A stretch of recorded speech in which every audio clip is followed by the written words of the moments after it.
En 1977, la NASA lanzó una sonda al espacio. Iba cargada con música de Bach, con saludos en 55 idiomas distintos, con el sonido del viento, de las ballenas, de la lluvia. Y con las coordenadas exactas de donde vivimos. La llamaron Voyager 1. Hoy está a más de 23.000 millones de kilómetros de la Tierra. Ha cruzado los límites de nuestro sistema solar. Es el objeto fabricado por el ser humano más lejos de casa en toda la historia de nuestra especie. Y sigue viajando. ¿El problema? A la velocidad que va, unos 17 kilómetros por segundo, tardará aproximadamente 73.000 años en llegar apenas a la estrella más cercana. Y aún así los científicos la enviaron. La cargaron con todo eso. Convencidos de que, quizás, en algún punto del cosmos, alguien podría encontrarla. ¿Estaban locos? ¿O sabían algo que la mayoría de nosotros ignora? Hoy te voy a mostrar los números reales. Las probabilidades matemáticas, calculadas con los datos más actuales de la astrofísica, de que existan civilizaciones avanzadas en nuestra galaxia. Vamos a meternos de lleno en una de las ecuaciones más importantes que la ciencia ha producido jamás. Y vamos a enfrentarnos a una paradoja que lleva más de 70 años sin resolverse. Y al final, lo que descubras te va a cambiar la forma en que miras el cielo esta noche. Primero, pongamos las cosas en perspectiva. Porque sin perspectiva, los números que vienen no tienen ningún sentido. La Vía Láctea, nuestra galaxia, tiene aproximadamente 400.000 millones de estrellas. 400.000 millones. Si contaras una por segundo, sin dormir, sin parar, tardarías más de 12.000 años en llegar al final. Eso es más tiempo del que lleva existiendo la civilización humana entera. Y eso es solo nuestra galaxia. En el universo observable hay al menos 2 billones de galaxias más. Cada una con sus propias estrellas, sus propios planetas, sus propias posibilidades. Ante estos números, hay una pregunta que la humanidad lleva décadas intentando responder con ciencia, con matemáticas, con radiotelescopios apuntando al cielo en todas direcciones. ¿Estamos solos? No como pregunta filosófica. No como tema de ciencia ficción. Como pregunta científica real, con datos, con cálculos, con probabilidades. Y para responderla, en 1961, un astrónomo de 31 años hizo algo que nadie había hecho antes. Puso esa pregunta en forma de ecuación. Quédate, porque en los próximos minutos te explico exactamente qué dice esa ecuación hoy. Y los resultados son mucho más sorprendentes de lo que imaginas. Corre el año 1961. Frank Drake, radioastrónomo del Observatorio Nacional de Radioastronomía de Green Bank, Virginia, está organizando la primera conferencia científica seria sobre la búsqueda de inteligencia extraterrestre. 11 personas sentadas alrededor de una mesa. El tema, ¿cómo buscamos vida inteligente en el universo? Drake llega esa mañana con una idea. Para darle estructura a la discusión, escribe en la pizarra una ecuación. No para calcular un resultado exacto, sino para organizar el problema. Para listar todo lo que necesitamos saber. La llaman la ecuación de Drake. 60 años después, sigue siendo el marco de referencia más importante que tenemos. Tiene 7 variables. Te las explico una a una. Variable 1. ¿A qué velocidad se forman estrellas nuevas en nuestra galaxia? Hoy sabemos que se forman aproximadamente entre 1 y 3 estrellas nuevas por año en la Vía Láctea. Número sólido. Bien. Variable 2. ¿Qué fracción de esas estrellas tiene planetas? En 1961 esto era pura especulación. Hoy, gracias al telescopio Kepler, que observó más de 150.000 estrellas durante 9 años, sabemos que prácticamente todas las estrellas tienen planetas. Casi el 100%. Esta variable, que era una gran incógnita, hoy está prácticamente resuelta. Variable 3. De esos planetas, ¿cuántos están en la zona habitable? La franja de distancia donde la temperatura permite que el agua exista en estado líquido. Los datos actuales sugieren que al menos 1 de cada 5 estrellas similares al Sol tiene un planeta en esa zona. Esos son decenas de miles de millones de planetas potencialmente habitables solo en nuestra galaxia. Y aquí empieza el territorio desconocido. Variable 4. De esos planetas en zona habitable, ¿en cuánto surge realmente la vida? Esta es la primera gran pregunta sin respuesta. Un abismo.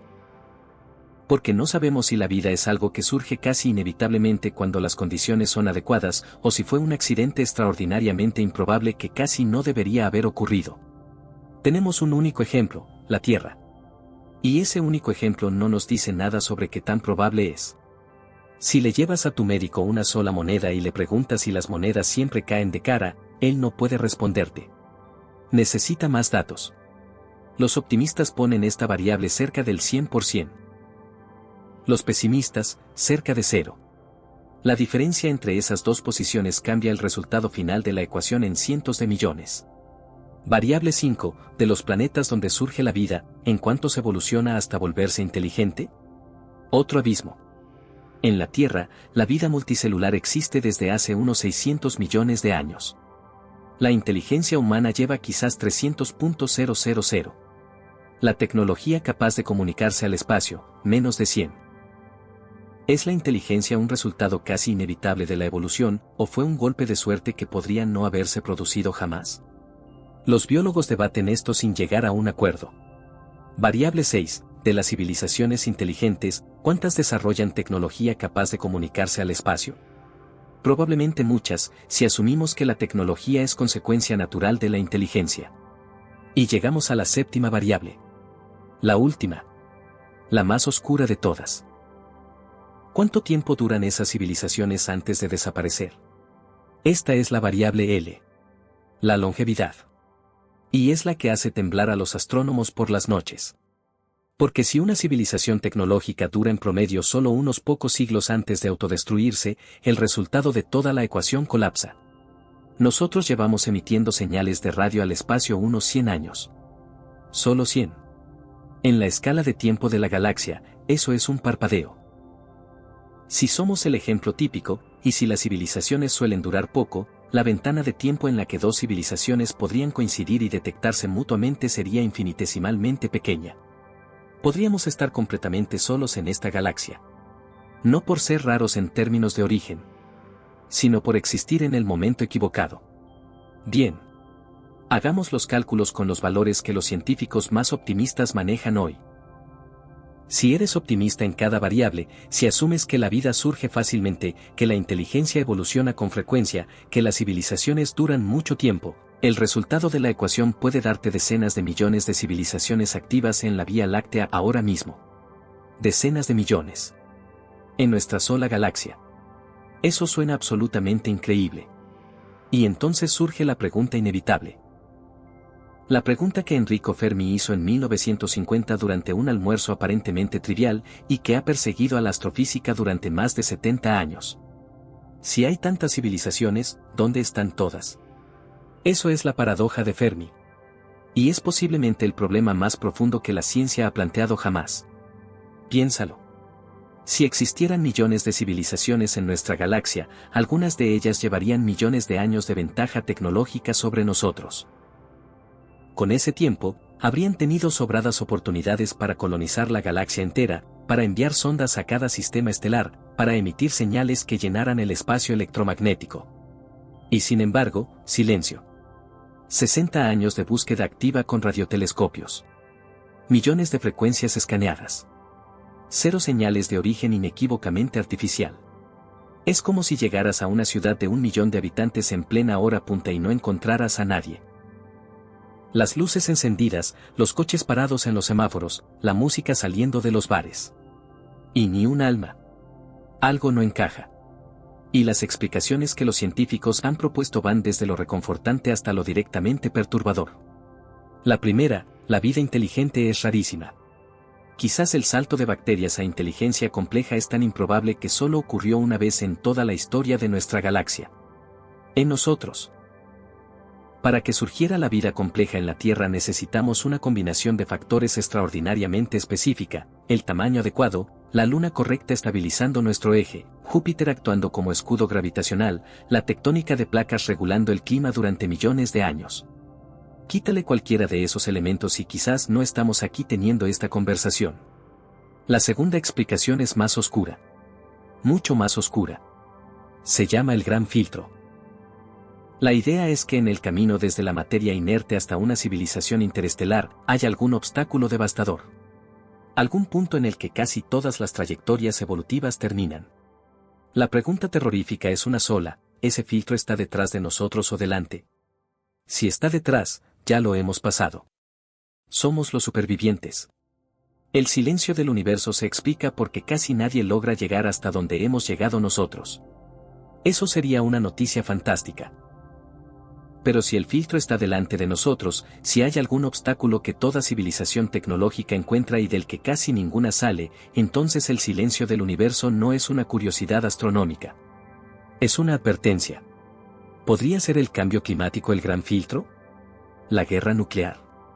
¿La inteligencia artificial fuera de control? ¿Alguna biotecnología que toda civilización eventualmente descubre y con la que inevitablemente se destruye? No lo sabemos. Pero hay algo que el propio Robin Hansen, quien propuso esta idea, señaló y que me parece profundamente inquietante: cuanto más fácil nos resulte encontrar vida compleja en el universo, peor es la noticia para nosotros. Porque si la vida compleja es frecuente, el filtro no está en el origen. Está más adelante. Está, quizás, justo enfrente de nosotros. La tercera explicación es la que más adeptos gana entre los astrónomos actuales. La más obvia, la menos cinematográfica, pero quizás la más probable. El universo es tan grande, y las distancias son tan brutales, y las ventanas de tiempo en las que dos civilizaciones podrían coincidir son tan pequeñas, que el silencio no es evidencia de ausencia. Es simplemente evidencia de distancia y de tiempo. Nuestra civilización lleva emitiendo señales electromagnéticas detectables desde el espacio unos 100 años.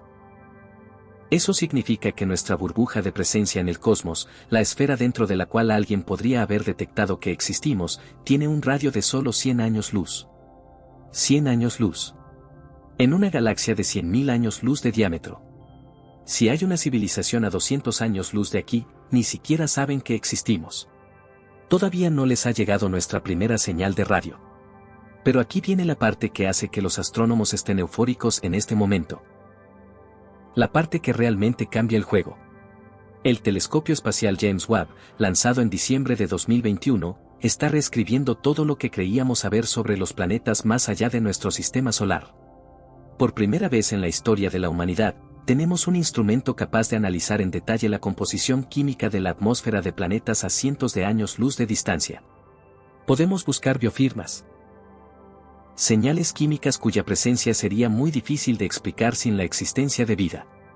Y en 2023, el JWST detectó en el exoplaneta K2-18b, a 120 años luz de aquí, posibles trazas de dimetilsulfuro. Una molécula que en la Tierra es producida exclusivamente por organismos vivos. ¿Eso prueba que hay vida en K2-18b? No. Absolutamente no. Los científicos son muy cautelosos y por buenas razones. Podría haber procesos geoquímicos que expliquen esa señal sin necesidad de vida. Los datos necesitan más confirmación. Pero lo que sí prueba es que tenemos las herramientas. Que la búsqueda ha entrado en una fase completamente nueva. Ya no dependemos de que otra civilización decida enviarnos una señal intencionada. Podemos buscar la firma química de la vida en sí misma, aunque esa vida no tenga ni idea de que la estamos buscando. Ya no es filosofía. Ya no es ciencia ficción. Es ciencia con instrumentos reales apuntando a planetas reales.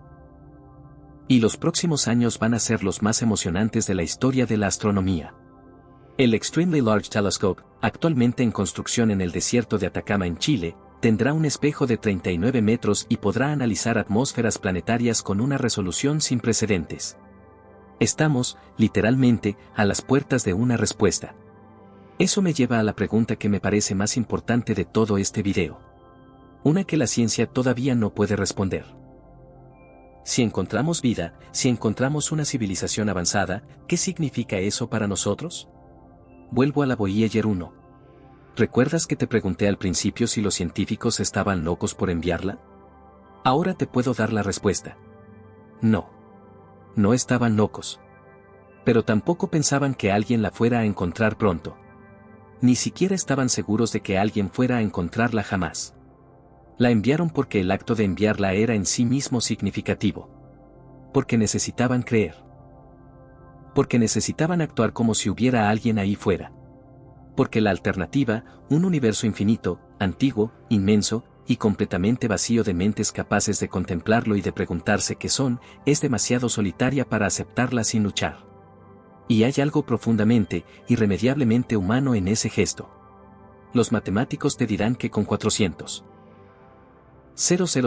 millones de estrellas en nuestra galaxia y 2 billones de galaxias en el universo observable, con planetas en casi todas las estrellas y zonas habitables en muchos de ellos, la probabilidad de que la vida solo haya surgido una vez, aquí, en este pequeño planeta de roca y agua girando alrededor de una estrella mediana en el brazo exterior de una galaxia espiral ordinaria, es prácticamente cero. Casi con certeza matemática, hay vida en algún otro lugar. Pero los mismos matemáticos te dirán que el silencio del universo también es un dato que no podemos ignorar.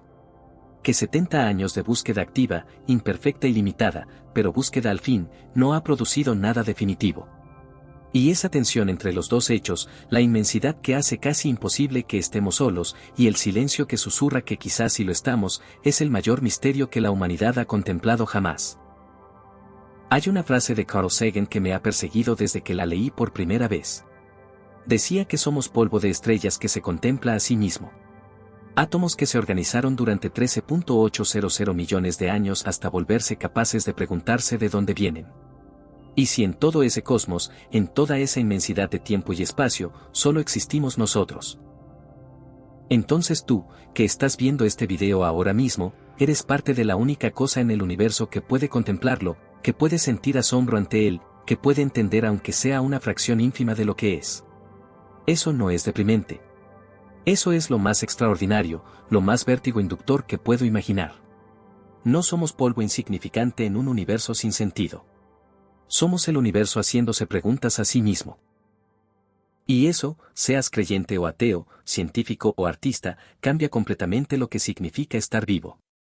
Si este video te hizo pensar, si te cambió aunque sea un poco la forma en que ves el cielo esta noche, dale like y compártelo. Hay gente que necesita escuchar esto. Y en el siguiente video entramos de lleno en una pregunta que me parece todavía más fascinante: si encontráramos una civilización más avanzada que la nuestra, ¿deberíamos tener miedo? La física, la historia y la biología evolutiva tienen respuestas que no te esperas. Nos vemos ahí.